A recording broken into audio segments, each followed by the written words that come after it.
इस कार्यक्रम को देख रहे सभी अधिकारियों को, एसएससी अधिकारियों को और हमारे हिंदी परिवार के सदस्यों को, माता पिता अभिभावकों को, आप सभी को मेरा सादर प्रणाम और मेरे प्यारे बच्चों को मेरा शुभाशीष। आप सभी को हिंदी सत्र में स्वागत है। आज हमारा टॉपिक है 8वीं कक्षा के अंतर्गत चौथा पाठ कौन कविता पाठ के अंतर्गत आज हम संपूर्ण जानकारी प्राप्त करेंगे। अच्छा बच्चों, आज हमारा पाठ का नाम क्या है? कौन। यह 8वीं कक्षा का चौथा पाठ है। పిల్లలు ఈరోజు మన పాఠం పేరేంటి? కౌన్.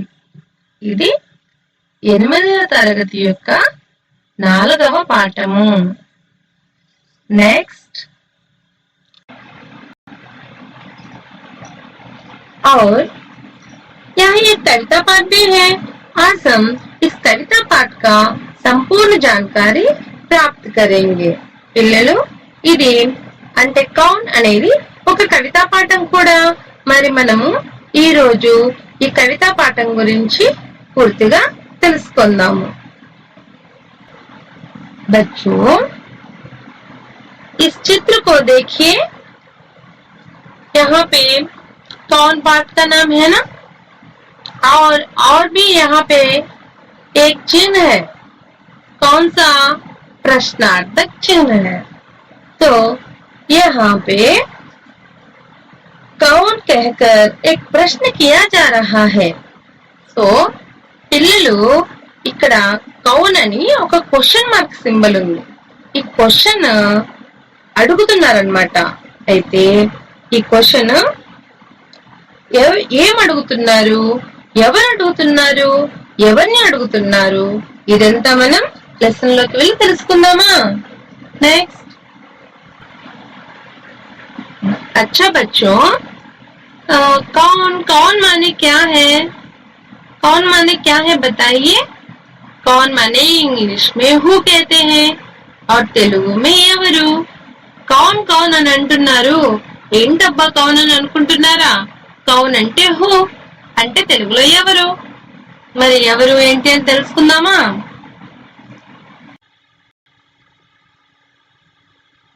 अच्छा बच्चों, देखिए यह हमारा पाठ कौन का मुख्य चित्र है।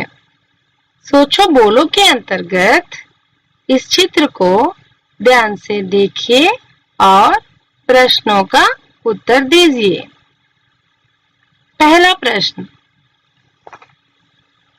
बच्चों देखिए पहला प्रश्न, इस चित्र में क्या दिखाई दे रहा है। పిల్లలు చూడండి, ఈ పిక్చర్ లో మీకేం కనిపిస్తుంది। इस चित्र में एक लड़का और एक लड़की है। ఒక బాలుడు మరియు ఒక బాలిక ఉన్నారు। दूसरा प्रश्न को ध्यान से देखिए बच्चों। वे क्या कर रहे हैं? वे सोच रहे हैं। అంటే పిల్లలు వాళ్ళు చూడండి, वे क्या कर रहे हैं, ఏం చేస్తున్నారు, వాళ్ళు ఆలోచిస్తున్నారు కదా। तीसरा प्रश्न देखिए बच्चों। वे क्या सोच रहे होंगे। మూడో ప్రశ్న, వారు ఏం ఆలోచిస్తున్నారు। देखो बच्चों, इस चित्र में यह बालक इंद्रधनुष के बारे में, पेड़ के बारे में, पक्षियों के बारे में, पर्वत के बारे में सोच रहा है। इंद्रधनुष के बारे में कि इंद्रधनुष कैसे रचा है, पेड़ कैसे उगते हैं, पक्षी कैसे उड़ते हैं और पर्वत किस प्रकार उत्पन्न होते हैं, इस प्रकार के प्रश्न सोच रहा है। పిల్లలు ఇక్కడ బాలుడు ఏం ఆలోచిస్తున్నాడంటే, ఈ ఇంద్రధనుస్సు ఎలా ఏర్పడింది, ఈ చెట్లు ఎలా ఏర్పడ్డాయి, ఈ పక్షులు ఎలా ఎగురుతూ ఉంటాయి ఆకాశంలో, ఈ పర్వతాలు ఇంత హైట్ గా ఇంత పెద్దగా ఎలా ఏర్పడతాయి, ఇలాంటి క్వశ్చన్స్ అతని మనసులో ఇలాంటి ఆలోచనలు వస్తున్నాయి అన్నమాట.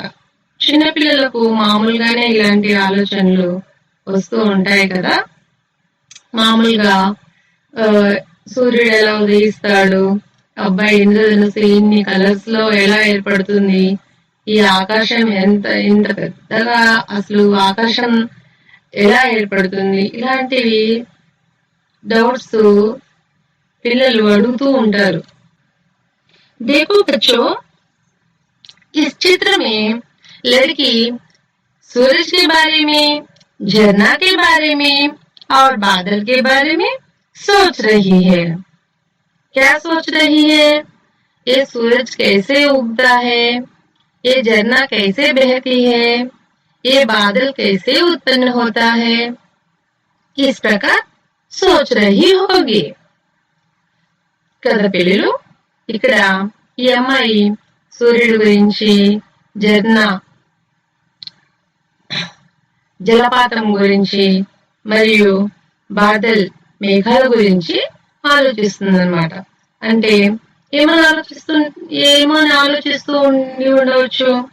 సూర్యుడు ఎలా ఉదయిస్తాడు, సూర్యుడు ఉదయించినప్పుడు ఎలా తెల్లవారుజామున అవుతుంది, వాటర్ పోయి మనం కూడా వెళ్ళి బాగా ఎంజాయ్ చేస్తాం కదా. జలపాతాలను చూస్తే చాలా హ్యాపీగా కూడా అనిపిస్తూ ఉంటుంది కదా. అలాగా జలపాతాలు ఎలా ప్రవహిస్తాయి, ఇలాగా వాటర్, ఈ యొక్క మేఘాలు ఎలా ఏర్పడతాయి, ఇలా ఆలోచిస్తూ ఉంది అన్నమాట. छोटे बच्चों के मन में कई प्रकार के प्रश्न उत्पन्न होते हैं। इसी तरह जैसे इस पाठ में यह लड़का लड़की सोच रहे हैं ना, उसी प्रकार छोटे बच्चों के मन में कई प्रश्न उत्पन्न होते हैं। उन प्रश्नों का समूह ही आज हमारा कविता पाठ कौन है। कौन कविता पाठ के अंतर्गत कवि बाल स्वरूप राही जी छोटे बच्चों के दिल में किस प्रकार के प्रश्न उत्पन्न होते हैं उसका जानकारी इस पाठ में दिए हैं। उनके बारे में भी हम जानकारी प्राप्त करेंगे। बाल स्वरूप राही का कवि परिचय देखिए। कवि का नाम बाल स्वरूप राही है। कवि का नाम क्या है? बाल स्वरूप राही। जीवन काल जन्म 1936 और रचनाएं सूरज का रथ आदि। पुरस्कार कई बाल साहित्य पुरस्कार। తెలుగు में देखिए। కవి యొక్క పేరు మరి మనము కౌన్ కవి గురించి కూడా తెలుసుకోవాలి కదా. ఈ కవితా పాఠాన్ని మనకు అందజేసింది బాల్ స్వరూప్ రాహి గారు అన్నమాట. అయితే మనము కవి గారి యొక్క కవి పరిచయం కూడా మనం తెలుసుకోవడం చాలా ఇంపార్టెంట్ కూడా. సో పిల్లలు మీరు నోట్ చేసుకోవాలి, మీరు చదువుకోవాలి, బుక్స్ లో కూడా నీట్ గా నోట్బుక్ లో కూడా నీట్ గా రాసుకోవాలి, చదువుకోవాలి కూడా. तो कौन कविता के कवि का नाम क्या है? कविता पाठ के कवि का नाम क्या है? बाल स्वरूप राही। जीवन काल जन्म यहाँ पर हमें जन्म दिया गया है, तो जन्म 1936 और रचनाएं सूरज का रथ आदि। लिखिए, नोटबुक से भी लिखिए। पुरस्कार कई बाल साहित्य पुरस्कार। చూడమ్మా, కవి యొక్క పేరు బాల్ స్వరూప్ రాహి, మరి జీవన కాలు 1936వ సంవత్సరం జన్మించారు. మరి ఈయన యొక్క రచనలు ఏంటి అంటే సూరజ్ కా రథ్ మొదలైనవి. పురస్కారాలు కై బాల సాహిత్య పురస్కార్, బాల సాహిత్యానికి చెందినటువంటి చాలా పురస్కారాలను ఈయన అందుకున్నాడు అనమాట. ఈ యొక్క మన కౌన్ అనే పోయం కూడా చాలా చక్కగా రాశారన్నమాట.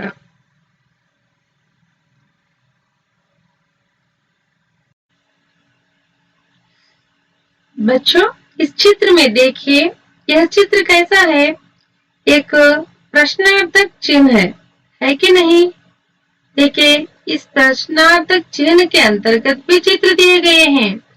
एक बार देखिए, ऊपर देखिए, क्या क्या है इस चित्र में? पेड़ है, सूरज है, झरने हैं, नदियां हैं, इंद्रधनुष है, पहाड़ है, फूल भी है ना?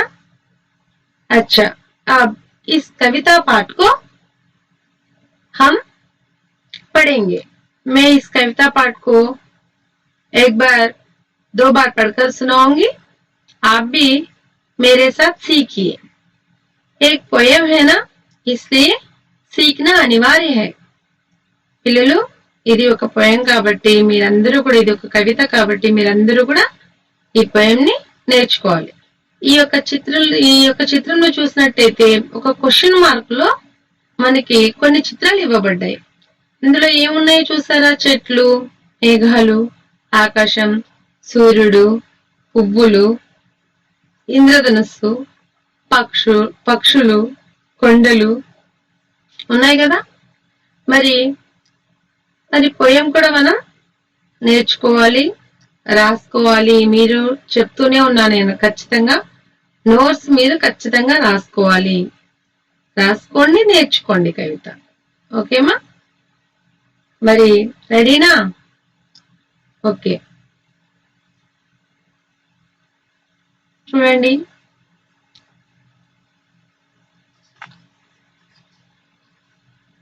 अगर न होता चांद रात में हमको दिशा दिखाता कौन? अगर न होता सूरज दिन को सोने सा चमकाता कौन? अगर न होती निर्मल नदियां जग की प्यास बुझाता कौन? अगर न होते पर्वत मीठे झरने भला बहाता कौन? अगर न होते पेड़ भला फिर हरियाली फैलाता कौन? अगर न होते फूल बताओ खिल खिल कर मुस्काता कौन?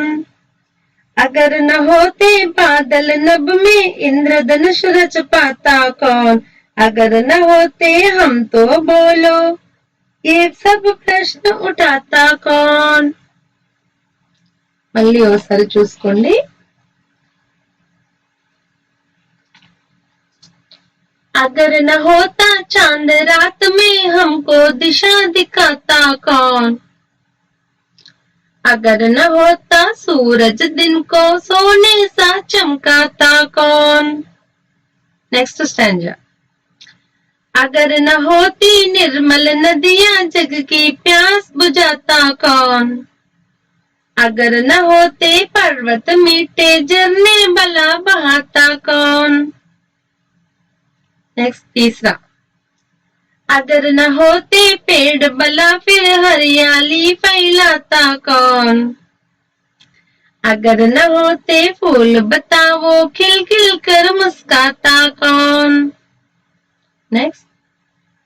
अगर न होते बादल नभ में इंद्रधनुष रच पाता कौन? अगर न होते हम तो बोलो ये सब प्रश्न उठाता कौन?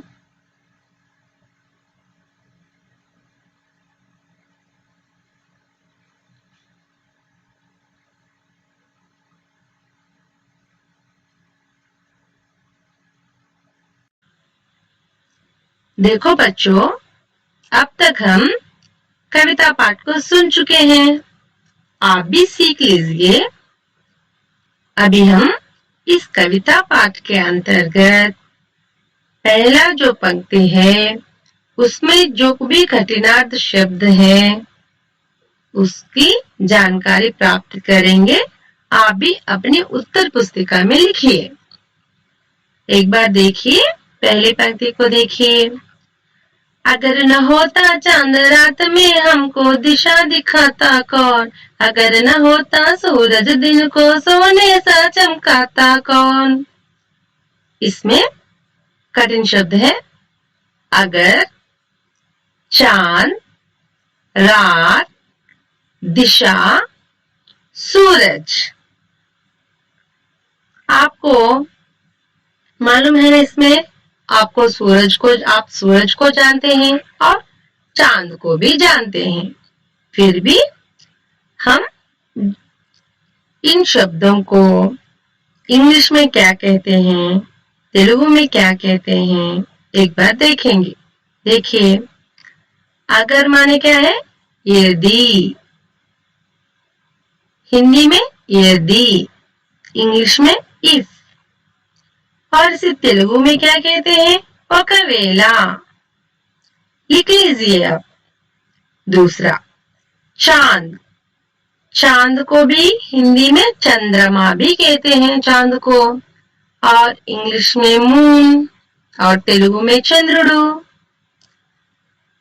रात। रात को भी आप जानते हैं ना, रात माने हिंदी में निशी। रात को निशी भी कह सकते हैं, और इंग्लिश में नाइट, तेलुगु में चीकटी। उसी प्रकार और दूसरा शब्द, चौथा शब्द देखिए, दिशा। दिशा माने क्या है, और इंग्लिश में डायरेक्शन, तेलुगु में मार्गम। सूरज को भी आप बहुत अच्छी तरह जानते हैं ना, क्योंकि फर्क नहीं पड़ता, माने सूरज को भी सूर्य कहते हैं हम हिंदी में, और तेलुगु में सूर्युडु कहते हैं, इसलिए सूरज को सभी बच्चे जानते हैं। इंग्लिश में क्या कहते हैं, सन, है ना।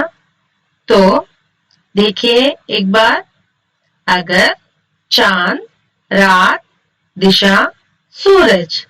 अगर माने यदि, इफ, ఒకవేళ। चांद माने चंद्रुडु, चंद्रमा, मून।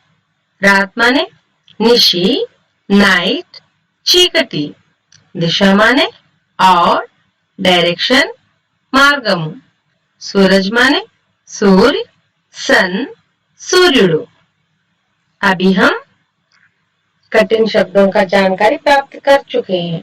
పిల్లలు అర్థమైంది కదమ్మా, ఇవి ఈ పద్యంలోని ఈ ఫస్ట్ స్టాంజాలోని శబ్దార్థం మీరు నోట్బుక్ లో ఖచ్చితంగా రాసుకోవాలి, నేర్చుకోవాలి కూడా. సరే, ఇప్పుడు నేను దీని గురించి స్పష్టీకరణ ఇస్తాను, చూద్దామా. देखो बच्चों, अभी हम पहला पंक्ति का स्पष्टीकरण जानेंगे। अगर न होता चांद रात में हमको दिशा दिखाता कौन, अगर न होता सूरज दिन को सोने सा चमकाता कौन।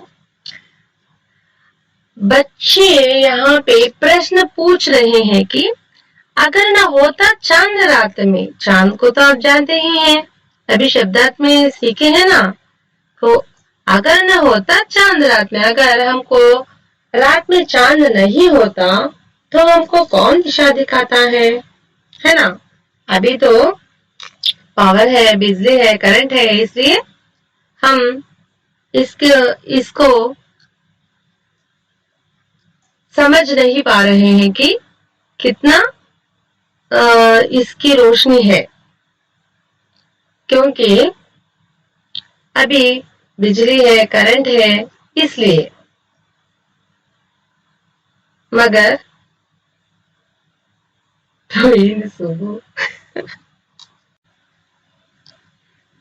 देखो बच्चों, इस पंक्ति में अगर न होता चांद रात में, अगर हमें चांद रात में नहीं होता तो हमको दिशा कौन दिखाता है। अगर न होता सूरज दिन को सोने सा चमकाता कौन, अगर सूरज ही नहीं होता तो दिन को सोने सा कौन चमकाता है। बच्चों, यहाँ पे बच्चे प्रश्न कर रहे हैं कि अगर रात में चंद्रमा नहीं होता तो हमें दिशा कौन दिखाता है? अगर सूरज दिन में नहीं होता तो सोने सा कौन चमकाता है? सूरज जब उगता है तब कैसे होता है? सोने सा चमकता है ना? तो इस प्रकार बच्चे हमें प्रश्न पूछ रहे हैं, ప్రశ్న कर रहे हैं. పిల్లలు ఇక్కడ ప్రశ్నిస్తున్నారు. పిల్లలు ఏమని? మనకు ఈ యొక్క రాత్రి వేళ చంద్రుడు లేకపోతే మనకు దిశను ఎవరు చూయిస్తారు అంటే, మనకి ఇప్పుడైతే లైట్స్ వచ్చాయి కాబట్టి మనకు పెద్దగా అనిపించట్లేదు, కానీ మన పూర్వీకులు లైట్లు లేకుండానే ఉండేవాళ్ళు. వాళ్ళంతా చీకటిలో ఎలా అంటే ఒక చంద్రుడి యొక్క వెలుగులోనే వాళ్ళు వెళ్ళేవాళ్ళనమాట. అయితే మనకు కటిక చీకటిగా ఉన్నప్పుడు చంద్రుడి కంటే ఎంతో వెలుగుగా అనిపిస్తూ ఉంటుంది. మీకు బెస్ట్ ఎగ్జాంపుల్ చెప్పాలంటే, సముద్రం మీద ప్రయాణిస్తున్నప్పుడు నావికులకు ఎలాంటి లైట్స్ ఉండవు కదా, వాళ్ళు రాత్రి చీకటి సమయంలో చంద్రుడి కంటే ఎంతో సహాయకారిగా ఉండి వారికి సరైన దిక్కును చూయిస్తుందన్నమాట. అందుకే పిల్లలు అడుగుతున్నారు, రాత్రిపూట చంద్రుడే కనుక లేకపోతే మనకు సరైన మార్గాన్ని ఎవరు చూయిస్తారు అని. అయితే నెక్స్ట్ ఇక్కడ అక్కడ హోతా సూరజ్ దిన్ కో సోనే సా చమకాతా కౌన్. ఇక్కడ మనకు సూర్యుడే లేకపోతే మరి పట్టపగలు సోనేసా చమకాతా కౌన్. సోనేసా అంటే బంగారంలా కాంతివంతంగా ఎవరు నేర్పిస్తారు? అంతే కదా, సూర్యుడే కనుక లేకపోతే మనకు కాంతి అనేది ఉండదు కదా, సూర్యుడే మనకు వెలుగునిస్తాడు. అందుకే పిల్లలు ఇలా అడుగుతున్నారన్నమాట. देखो बच्चों, अब दूसरा पंक्ति के अंतर्गत कठिन शब्द की जानकारी प्राप्त करेंगे. देखिए, अगर न होती निर्मल नदियां जग की प्यास बुझाता कौन? अगर न होते पर्वत मीठे झरने भला बहाता कौन? इसमें कठिन शब्द है निर्मल, नदी, जग, प्यास, पर्वत, मीठे, झरना. निर्मल माने क्या है? स्वच्छ, तेलुगु में शुद्धमैना, इंग्लिश में प्योर. और नदी, नदी को तो सभी जानते हैं ना, नदी को सरोवर भी कहते हैं. तेलुगु में नदी, इंग्लिश में रिवर, RIVER, रिवर. अभी जग, जग माने क्या है? दुनिया. दुनिया माने प्रपंचम. दुनिया को इंग्लिश में क्या कहते हैं? वर्ल्ड. और प्यास, प्यास माने तृष्णा.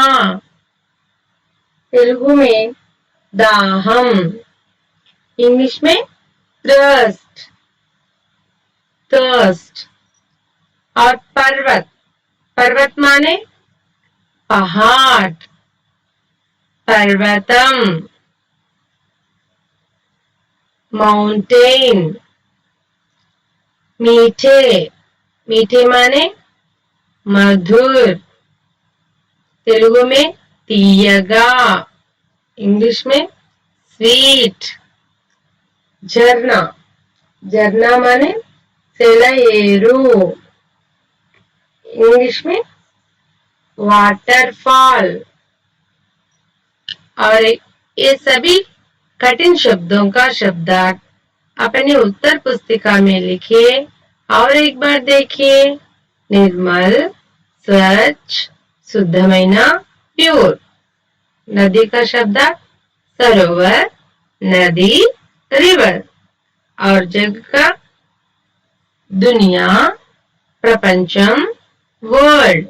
और प्यास का तृष्णा, दाहम, थर्स्ट। पर्वत का शब्दार्थ पहाड़, पर्वतम, माउंटेन। मीठे का शब्दार्थ मधुर, तीयका, स्वीट। झरना माने सेलयेरू, वाटरफॉल। अभी పిల్లలు ఇక్కడ శబ్దార్థ్ నేను మీకు చెప్పాను కదా, ఇది మీరు నీట్ గా नोटबुक లో नोट చేసుకోండి। अभी हम तीसरा पंक्ति का स्पष्टीकरण देखेंगे। देखो बच्चों, अब दूसरा पंक्ति का स्पष्टीकरण एक बार देखिए। अगर न होती निर्मल नदियां जग की प्यास बुझाता कौन, अगर न होते पर्वत मीठे झरने भला बहाता कौन। यहाँ पे बच्चे कह रहे हैं कि अगर न होती निर्मल नदियां, अगर हमें निर्मल नदियां नहीं होती तो जग की प्यास कौन बुझाता है। जग माने क्या है, हम ऑलरेडी पढ़ चुके हैं। जग माने दुनिया है। दुनिया में कौन रहते हैं, मानव रहता है, पशु रहते हैं, प्राणी रहता है, पशु पक्षी सभी प्राणी रहते हैं ना। सो उसका प्यास कौन बुझाता है, जग की प्यास कौन बुझाता है। अगर नदी ही नहीं रहता तो जग की प्यास कौन बुझाता है। अगर न होते पर्वत मीठे झरने भला बहाता कौन, अगर हमें पर्वत ही नहीं रहता तो हमें मीठे झरने भला कौन बहाता है। झरना कहाँ से आते हैं, पर्वतों से आते हैं, है ना। इसलिए बच्चे यहाँ पे प्रश्न कर रहे हैं, अगर निर्मल नदियां ही नहीं रहती तो जग की प्यास कौन बुझाता है। जग माने ऑलरेडी मैं बता चुकी हूँ ना, जग माने विश्व है। विश्व में मानव, पशु, पक्षी सभी प्राणी आते हैं। तो इन प्राणियों का जग कौन बुझाता है। और पर्वत अगर नहीं रहते तो ऐसे मीठे झरने भला बहाता कौन बहाता है ना। పిల్లలు ఇక్కడ పిల్లలు ప్రశ్నిస్తున్నారు, ఏమని ప్రశ్నిస్తున్నారు, అగర్ न होती निर्मल नदियां जग की प्यास बुझाता कौन। మనకు నదులే లేకపోతే మన జగతి యొక్క దాహాన్ని తీర్చేవాళ్ళు ఎవరు అంటే, జగత్తు అంటే మనం ఆల్రెడీ చెప్పుకున్నాం కదా, ప్రపంచంలో ఎవరుంటారు, మనుషులు ఉంటారు, పశువులు ఉంటాయి, పక్షులు ఉంటాయి। సో ప్రతి ప్రాణి యొక్క దాహాన్ని తీర్చే వాళ్ళెవరు।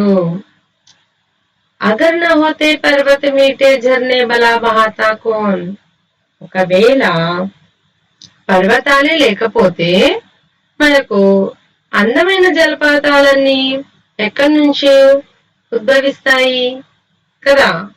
పర్వతాలే గనక లేకపోతే అందమైన జలపాతాలని మరియు తీయటి వాగులని ఎవరు ప్రవహింపజేస్తారు అని పిల్లలు ఇక్కడ అడుగుతున్నారు। ఇప్పుడు మనము మూడవ పంక్తిని చూద్దాము। देखो बच्चों, अभी तीसरा पंक्ति के अंतर्गत यहाँ पे कठिन शब्द, एक बार हम कठिन शब्दों का जानकारी प्राप्त करेंगे। अगर न होते पेड़ भला फिर हरियाली फैलाता कौन, अगर न होते फूल बताओ खिल खिल कर मुस्कुराता कौन। यहाँ पे कठिन शब्द पेड़, हरियाली, फैलना, फूल, मुस्काना।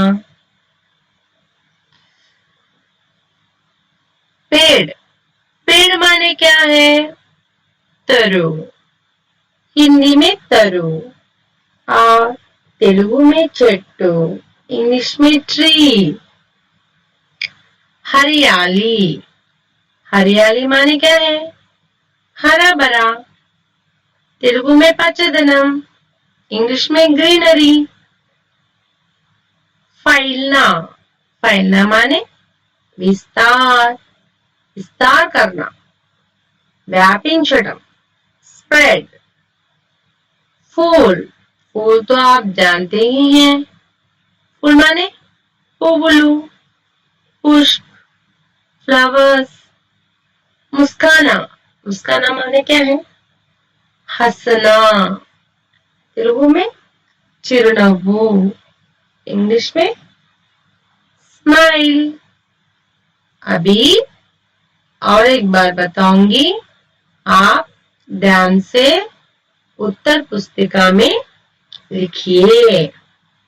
पेट, हरियाली, फैलना, फूल, मुस्काना। पेड़ माने तरु, చెట్టు, ట్రీ। हरियाली माने हरा भरा, पచ్చदనం, ग्रीनरी। फैलना माने विस्तार, विस्तार करना, व्यापिंचడం, स्प्रेड। फूल माने पुष्प, పువ్వులు, ఫ్లవర్స్। ముస్కానా, ముస్కానా माने हंसना, చిరునవ్వు, స్మైల్। పిల్లలు, మీకు ఇప్పుడు నేను కఠిన పదాలు చెప్పాను కదా, వీటిని మీరు నోట్బుక్ లో రాసుకుని నీట్ గా నోట్స్ ప్రిపేర్ చేసుకోండి। ఈ లెసన్స్ మీకు మళ్ళీ మళ్ళీ చెప్పడం కానీ స్కూల్కి వచ్చిన తర్వాత మీకు మళ్ళీ రిపీట్ చేయడం కానీ జరగదు। ఇప్పుడు మనము 4వ పంక్తిని सॉरी देखो बच्चों, तीसरा पंक्ति का स्पष्टीकरण एक बार देखेंगे। अगर न होते पेड़ भला फिर हरियाली फैलाता कौन, अगर न होते फूल बताओ खिल खिल कर मुस्काता कौन। यहाँ पे बच्चे प्रश्न कर रहे हैं कि अगर न होते पेड़ भला फिर, अगर हमें यहाँ पे पेड़ ही नहीं होते तो हरियाली कौन फैलाता है ना। अगर पेड़ कैसे रहते हैं, हरियाली फैलाते हुए दिखाई देते हैं ना। और अगर ना होते फूल बताओ, अगर फूल ही नहीं होते तो खिल खिल कर कौन मुस्काता है। इस प्रकार बच्चे प्रश्न कर रहे हैं। చూడండి పిల్లలు, ఈ యొక్క పంక్తిలో పిల్లలు ఏమంటున్నారంటే, ఒకవేళ చెట్లే కనుక లేకపోతే మన పరిసరాలను పచ్చదనంతో ఎవరు నింపుతారు, మన చుట్టూ పచ్చదనాన్ని ఎవరు వ్యాప్తి చేస్తారు అంటే మన సరౌండ్స్ ని గ్రీనరీతో ఎవరు నింపుతారని ప్రశ్నిస్తున్నారు। మరియు अगर ना होते फूल बताओ खिल खिल कर मुस्काता कौन, ఇక్కడ ఒకవేళ అగర్ నాతో ఫుల్ అంటే పువ్వులని చెప్పుకున్నాం కదా, ఒకవేళ అందమైన పువ్వులే కనుక లేకపోతే ఫుల్ ఖిల్ ఖిల్ కర్ ముస్కాతా కౌన్, పువ్వులే కనుక లేకపోతే ఎవరు చిరునవ్వులు చిందిస్తూ సువాసనలతో విరజల్లుతారని ప్రశ్నిస్తున్నారు పిల్లలు। ఇప్పుడు 4వ పంక్తిలో ఉన్నటువంటి కఠిన పదాలని ఒకసారి చూద్దామా మరి।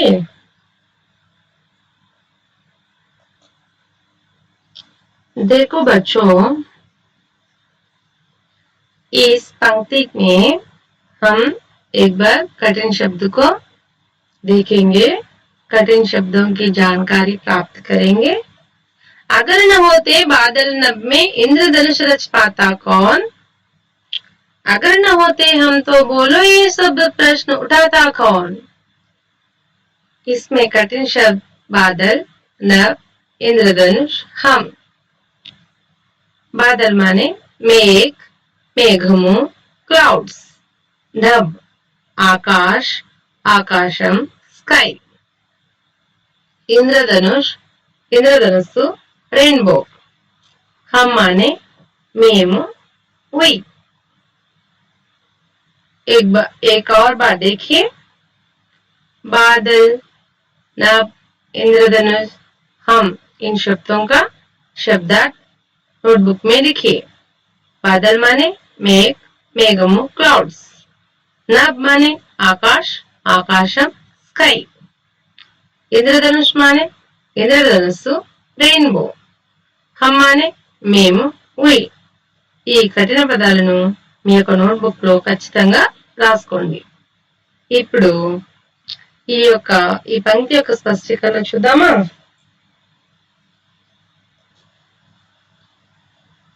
देखो बच्चों, अब इस पंक्ति का स्पष्टीकरण एक बार देखेंगे। अगर न होते बादल नभ में इंद्रधनुष रच पाता कौन? अगर न होते हम तो बोलो ये सब प्रश्न उठाता कौन? अगर न होते बादल नभ में, अगर नभ में माने आकाश में बादल ही नहीं होते तो इंद्रधनुष कैसे रचता है? अगर न होते हम तो बोलो, अगर यहाँ पे हम ही नहीं होते तो ये सब प्रश्न कौन उठाता है? हम माने यहाँ पे कौन है? हम माने यहाँ पे बच्चे हैं। बच्चे यहाँ पे प्रश्न कर रहे हैं कि अगर नभ में बादल ही नहीं होता तो इंद्रधनुष कौन रचता है? अगर यहाँ पे हम ही नहीं होते तो इस पूरे प्रश्न कौन उठाता है ना? పిల్లలు ఇక్కడ పిల్లలు ప్రశ్నిస్తున్నారు ఏమని? ఒకవేళ ఇక్కడ మేఘాలే గనక ఆకాశంలో లేకపోతే ఇంద్రధనుస్సును ఎవరు రచించి ఉండేవారు? రెయిన్బోస్ ను ఎవరు తయారు చేసి ఉండేవారు అని ప్రశ్నిస్తున్నారు. నిజమే కదా, మేఘాలే గనక లేకపోతే ఇంద్రధనుస్సు ఎలా ఏర్పడుతుంది? మేఘాల నుండి పడే నీటి బిందువుల మీద సూర్యరశ్మి పడి అందమైన ఇంద్రధనుస్సు ఏర్పడుతుంది.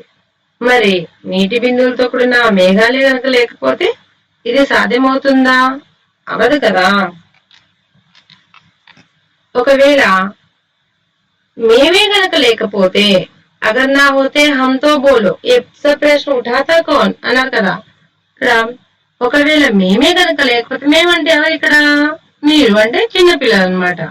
ఒకవేళ మేమే గనక లేకపోతే, మేమంటే పిల్లలు.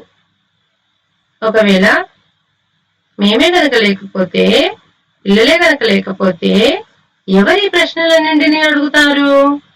ఎవరి క్వశ్చన్స్ అన్ని రేస్ చేస్తారు అని ప్రశ్నిస్తున్నారు. నిజమే కదా, ప్రశ్న లేని రోజున దానికి సమాధానమే ఉండదు. ఎందుకు, ఏమిటి, ఎలా అన్న ప్రశ్న ఉదయించిన రోజునే దాని సమాధానం గురించి మనం ప్రయత్నిస్తాం. అంటే క్వశ్చన్ ఎరేజ్ అయితేనే దాని ఆన్సర్ గురించి మనము సర్చ్ చేస్తాం అన్నమాట. ఈ కవిత ద్వారా కవి బాల్ స్వరూప్ రాహి గారు పిల్లలు వేస్తున్న ప్రశ్నల రూపంలో మనకు ప్రకృతి సాధించిన ఎంతో విలువైన సంపద గురించి గుర్తు చేసే ప్రయత్నం చేశారు.